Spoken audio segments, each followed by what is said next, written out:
नमस्ते बच्चों, आज हम दिशाहीन दिशा नामक पाठभाग पढ़ेंगे। प्रसिद्ध हिंदी साहित्यकार मोहन राकेश का एक यात्रा वृत्त है ദിശാഹീൻ ദിശ. പ്രശസ്ത ഹിന്ദി സാഹിത്യകാരനായ മോഹൻ രാകേഷിൻ്റെ ഒരു യാത്രാ വിവരണമാണ് ദിശാഹീൻ ദിശ. ഈ പാഠഭാഗം ശ്രീ മോഹൻ രാകേഷിൻ്റെ ഭോപ്പാലിലെ തടാകത്തിലൂടെയുള്ള ഒരു യാത്രയുടെ വിവരണമാണ്. അദ്ദേഹത്തോടൊപ്പം സുഹൃത്തായ അവിനാശും ഉണ്ട്. ആദ്യം നമുക്ക് ലേഖകനെ പരിചയപ്പെടാം. മോഹൻ രാകേഷ്. ജന്മ 8 जनवरी 1925 अमृतसर पंजाब.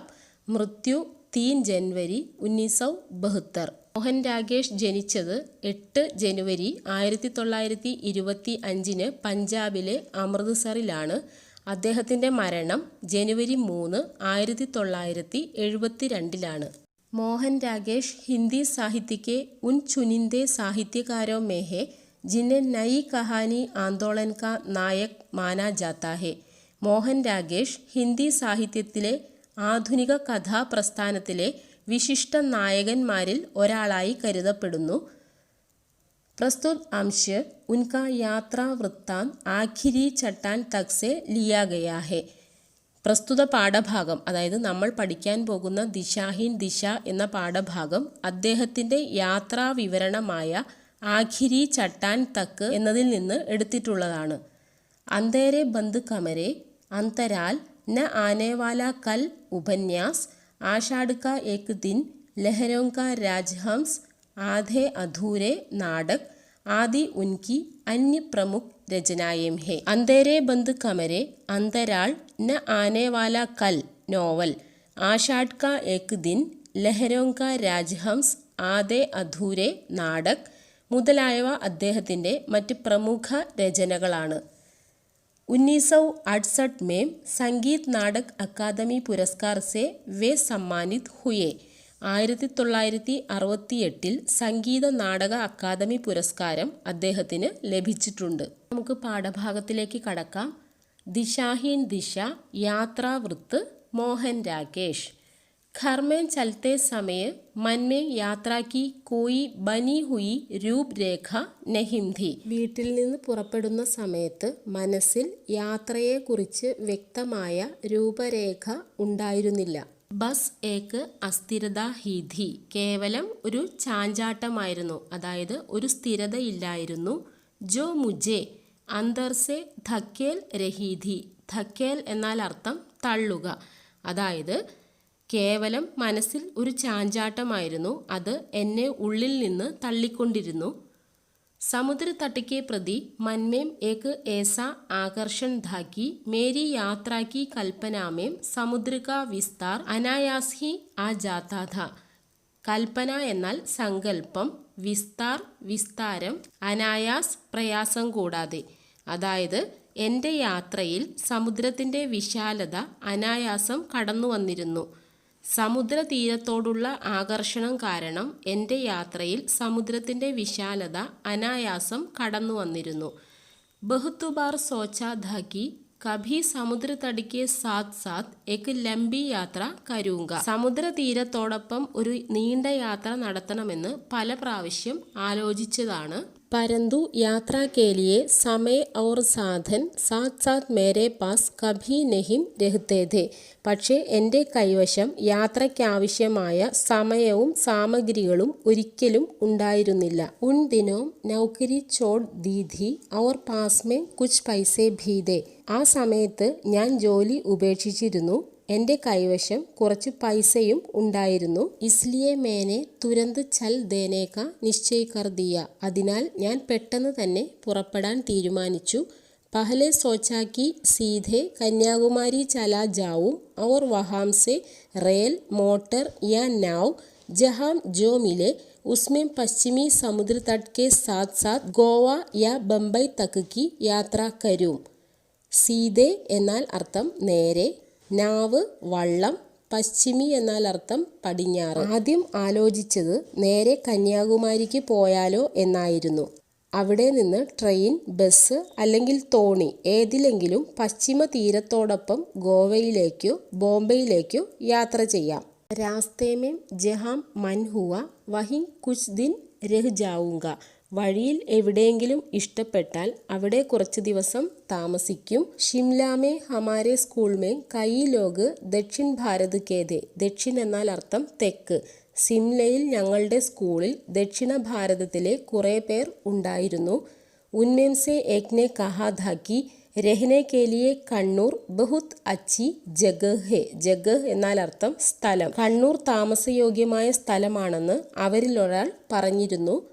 एक और का कहना था कि मैं एक बार कोल्लम पहुंच जाऊं तो वहां से और कहीं जाने को मेरा मन नहीं होगा. അതിൽ മറ്റൊരാൾ പറഞ്ഞത് കൊല്ലത്ത് പോയാൽ പിന്നെ മറ്റൊരിടത്തും എനിക്ക് പോകാൻ തോന്നില്ല എന്നായിരുന്നു. दिल्ली में एक मित्र ने कहा था कि पश्चिमी समुद्र तट पर गोवा से सुंदर दूसरी जगह नहीं है. ദില്ലിയിൽ എൻ്റെ സുഹൃത്ത് പറഞ്ഞത് പശ്ചിമ സമുദ്ര തീരത്ത് ഗോവയേക്കാൾ സുന്ദരമായ ഒരു സ്ഥലമില്ല എന്നായിരുന്നു. വഹാം ഖുല സമുദ്ര തട് ഹെ ഏക് ആദിം സ്പർശ് കെ ലിയെ പ്രാകൃതിക് രമണീയത ഹെ और सबसे बड़ी बात यह है कि जीवन बहुत सस्ता है. रहने खाने की हर सुविधा वहाँ बहुत थोड़े पैसों में പ്രാപ്ത് ഹോ സക്തി ഹെ. വഹാം ഖുല സമുദ്ര തട് ഹെ. അവിടെ ഒരു തുറന്ന സമുദ്ര തീരമുണ്ട്. ഖുല എന്നാൽ തുറന്ന. ഏക് ആദിം സ്പർശ് കെ ലിയെ പ്രാകൃതിക് രമണീയത ഹെ. ഒരു ആദിമ സ്പർശത്തിൻ്റെ പ്രകൃതി രമണീയതയുമുണ്ട്. ഓർ സബ്സെ ബഡി ബാത്ത് യേ ഹെ കി ജീവൻ ബഹുത്ത് സസ്താ ഹെ. ഏറ്റവും പ്രധാനപ്പെട്ട കാര്യം അവിടെ ജീവിത ചെലവ് വളരെ കുറവാണ്. സസ്ത എന്നാൽ കുറവ്. രഹനെ ഖാനെ കി ഹർ സുവിധ വഹാം ബഹുത് ഥോഡെ പൈസോ മേ പ്രാപ്ത് ഹോ സക്തി ഹെ. ഭക്ഷണത്തിനും താമസത്തിനുമുള്ള എല്ലാ സൗകര്യങ്ങളും അവിടെ കുറഞ്ഞ പൈസയിൽ ലഭ്യമാണ്. മേരെ ലിയെ സഭി ജഗഹേം അപരിചിത് ഥീം. എനിക്ക് അവിടെ എല്ലാ സ്ഥലങ്ങളും അപരിചിതമായിരുന്നു.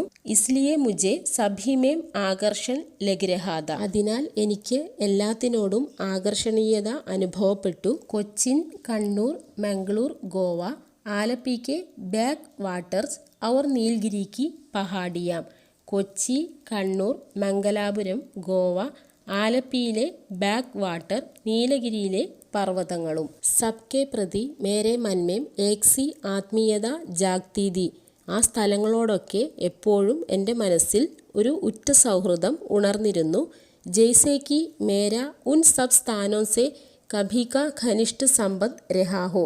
എല്ലാ സ്ഥലങ്ങളോടും എനിക്ക് വളരെ മുമ്പ് തന്നെ ദൃഢമായ ബന്ധമുള്ളതായി അനുഭവപ്പെട്ടു. सबसे अधिक ആത്മീയത കന്യാകുമാരി കെ തട്ട് കോ ലേക്കർ മഹസൂസ് ഹോത്തി ഥി.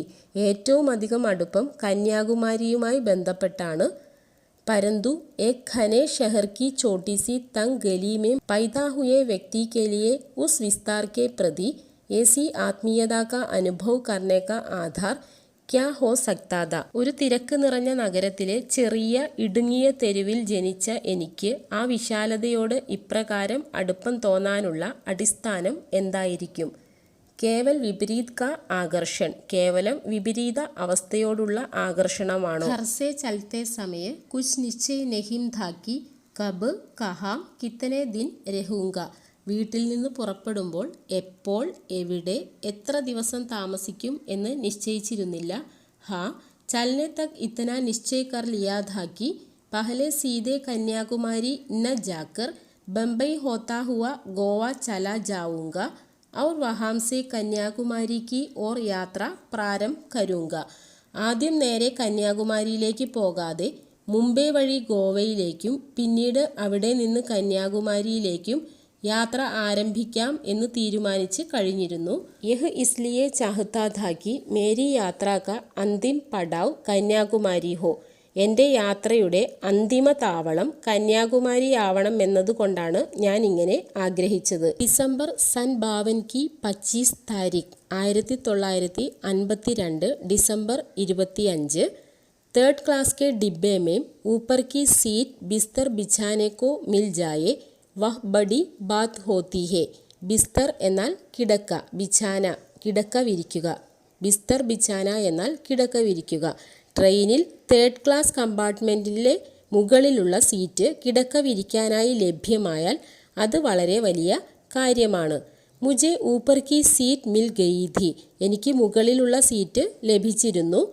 सोच रहा था कि अब बम्ബई तक की यात्रा में कोई असुविधा नहीं होगी.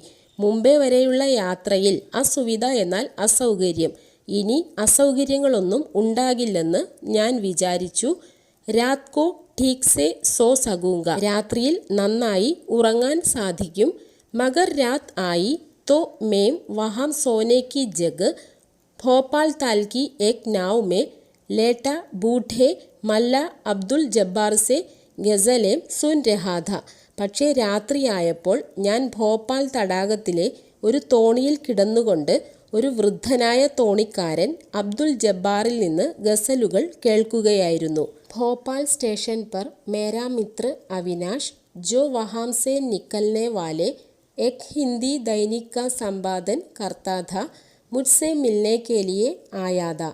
ഭോപ്പാൽ സ്റ്റേഷനിൽ എൻ്റെ സുഹൃത്ത് അവിനാഷ് എന്നെ കാണാനായി വന്നിരുന്നു. അദ്ദേഹം ഭോപ്പാലിൽ നിന്ന് പ്രസിദ്ധീകരിക്കുന്ന ഒരു ദിനപത്രത്തിൻ്റെ സമ്പാദക് എന്നാൽ പ്രസാധകൻ, ഒരു ദിനപത്രത്തിൻ്റെ പ്രസാധകനായിരുന്നു. मगर बात करने की जगह उसने मेरा बिस्तर लपेटकर खिड़की से बाहर फेंक दिया और खुद मेरा सूटकेस लिए हुए नीचे उतर गया. എന്നാൽ സംസാരിക്കുന്നതിന് പകരം അദ്ദേഹം എൻ്റെ ബിസ്തർ കിടക്ക മടക്കി ജനലിലൂടെ പുറത്തേക്ക് എറിയുകയും സ്വയം എൻ്റെ സൂട്ട്കേസ് എടുത്ത് പുറത്തേക്ക് ഇറങ്ങുകയും ചെയ്തു. ഇസ് തരഹ് മുझे एक रात के लिए वहाँ रह जाना पड़ा. ഇപ്രകാരം ഒരു രാത്രി അവിടെ എനിക്ക് തങ്ങേണ്ടി വന്നു. रात को 11 के बाद हम लोग घूमने निकले. രാത്രി 11 മണിക്ക് ശേഷം ഞങ്ങൾ, ഘൂംന എന്ന് പറഞ്ഞാൽ ചുറ്റിക്കറങ്ങുക, ഞങ്ങൾ നടക്കാനിറങ്ങി. घूमते हुए भोपाल ताल के पास पहुँचे तो मन हो आया कि नाव लेकर कुछ देर झील की सैर की जाए. കുറച്ച് സമയം നടന്ന് ഭോപ്പാൽ തടാകത്തിൻ്റെ അടുത്തെത്തിയപ്പോൾ നാവ് എന്നാൽ തോണി, തോണിയിൽ കുറച്ച് സമയം തടാകത്തിലൂടെ യാത്ര ചെയ്യാൻ ആഗ്രഹം തോന്നി. नाव टीक की गई और कुछ ही देर में हम झील के उस भाग में पहुँच गए जहाँ से चारों ओर के किनारे दूर नजर आते थे. തോണിയൊക്കെ റെഡിയാക്കി വച്ചതിന് ശേഷം അല്പസമയത്തിനുള്ളിൽ ഞങ്ങൾ തടാകത്തിൻ്റെ അങ്ങേ അറ്റത്ത് എത്തിച്ചേർന്നു. വഹാം ആക്കർ അവിനാഷ് के मन में न जाने क्या भावगदा जाग आई कि उसने एक नज़र पानी पर डाली एक दूर के किनारों पर और पूर्णता चाहने वाले कलाकार की तरह कहा कि कितना अच्छा होता अगर इस वक्त हम में से कोई कुछ गा सकता. അവിടെ നിന്ന് നോക്കിയാൽ 4 ഭാഗത്തുമുള്ള തീരങ്ങൾ ദൂരെ കാണപ്പെടുമായിരുന്നു. അവിടെ എത്തിയപ്പോൾ അവിനാശിൻ്റെ മനസ്സിൽ എന്ത് വികാരമാണ് ഉണർന്നതെന്ന് അറിയില്ല. അവൻ വെള്ളത്തിലേക്കും പിന്നീട് ദൂരെ തീരത്തേക്കും നോക്കി. പൂർണ്ണത ആഗ്രഹിക്കുന്ന കലാകാരനെ പോലെ ഇപ്പോൾ നമ്മളിൽ ആരെങ്കിലും എന്തെങ്കിലും പാടിയിരുന്നെങ്കിൽ എത്ര നന്നായിരുന്നു എന്ന് പറഞ്ഞു. मैं गा तो नहीं सकता हुजूर ബൂഢാ മല്ല ഹാത്ത് ജോഡ്കർ ബോല. എനിക്ക് പാടാനൊന്നും സാധിക്കില്ല സർ, വൃദ്ധനായ തോണിക്കാരൻ കൈകൂപ്പിക്കൊണ്ട് പറഞ്ഞു. മഗർ ആപ് ചാഹേ തോ ചന്ദ് ഗസലേം തരന്നും കെ സാത്ത് അർജ് കർ സക്താ ഹൂം ഔർ മാഷാ അല്ലാഹ് ചുസ്ത് ഗസലേ ഹേ. എന്നാൽ താങ്കൾ ആഗ്രഹിക്കുകയാണെങ്കിൽ കുറച്ച് ഗസലുകൾ താളത്തിൽ അവതരിപ്പിക്കാൻ സാധിക്കും.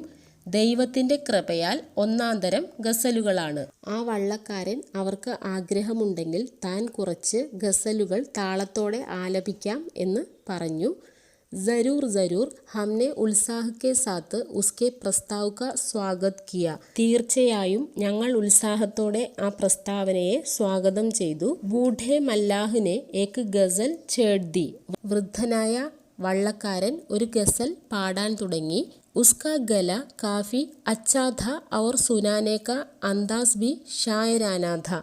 അദ്ദേഹത്തിൻ്റെ ശബ്ദം നന്നായിരുന്നു, പാടി കേൾപ്പിക്കുന്ന രീതിയും കവിത്വപൂർണമായിരുന്നു. കാഫി ദേർ ചപ്പുओं को छोड़े वह झूम झूम कर ഗസലേം സുനാത്ത രഹ. വളരെ നേരം തുഴകൾ ഉപേക്ഷിച്ച് അയാൾ സന്തോഷം കൊണ്ട് ഇളകിയാടി ഗസൽ പാടി കേൾപ്പിച്ചുകൊണ്ടിരുന്നു. ഏക് കെ ബാദ് ദൂസരി ഫിർ തീസരി. ഒന്നിനു ശേഷം രണ്ടാമത്തെ, പിന്നീട് മൂന്നാമത്തെ. മേ നാവ് മേൽ ലേട്ട ഉസ്കി തരഫ് ദേഖ് രഹാ ഥ. ഞാൻ വള്ളത്തിൽ കിടന്ന് അയാളെ നോക്കിക്കൊണ്ടിരുന്നു. ഉസ് സർദി മെം ഭി വഹ് സിർഫ് ഏക് തഹ്മത് ലഗായേ ഥ. ആ തണുപ്പിലും അയാൾ ഒരു മുണ്ടു മാത്രമേ ഉടുത്തിരുന്നുള്ളൂ. ഗലേമെ ബനിയാൻ തക്ക് നെഹിം ഥ. കഴുത്തിൽ ഒരു ബനിയൻ പോലും ഉണ്ടായിരുന്നില്ല. ഉസ്കി ധാടി കെ ഹി നെഹിം ചാത്തി കെ ഭി ബാൽ സഫേദ് ഹോ ചുഖേ ദേ. അയാളുടെ താടിയിലെയും നെഞ്ചിലെയും രോമങ്ങൾ നരച്ചു കഴിഞ്ഞിരുന്നു. ജബ് വഹ് ചപ്പു ചലാനെ ലഗ്താ തോ ഉസ്കി മാംസ്പേശിയാം ഇസ് തരഹ് ഹിൽത്തീം ജെയ്സെ ഉന്മേ ഫൗലാദ് ഭരാഹോ. അയാൾ വള്ളം തുഴയാൻ തുടങ്ങുമ്പോൾ അയാളുടെ മാംസപേശികൾ ഇളകുന്നത് കണ്ടാൽ അവ ഉരുക്കാണെന്ന് തോന്നുമായിരുന്നു. തീസരി ഗസൽ സുനാക്കർ വഹ് ഖാമോഷ് ഹോ ഗയ. മൂന്നാമത്തെ ഗസൽ പാടിക്കഴിഞ്ഞ് അയാൾ ഖാമോഷ് ഹോ ഗയ, നിശബ്ദനായി. ഉസ്കെ ഖാമോഷ് ഹോ ജാനെ സെ സാരാ വാതാവരൺ ഹി ബദൽ ഗയ. അയാൾ നിശബ്ദനായപ്പോൾ അന്തരീക്ഷം മുഴുവൻ മാറിപ്പോയി.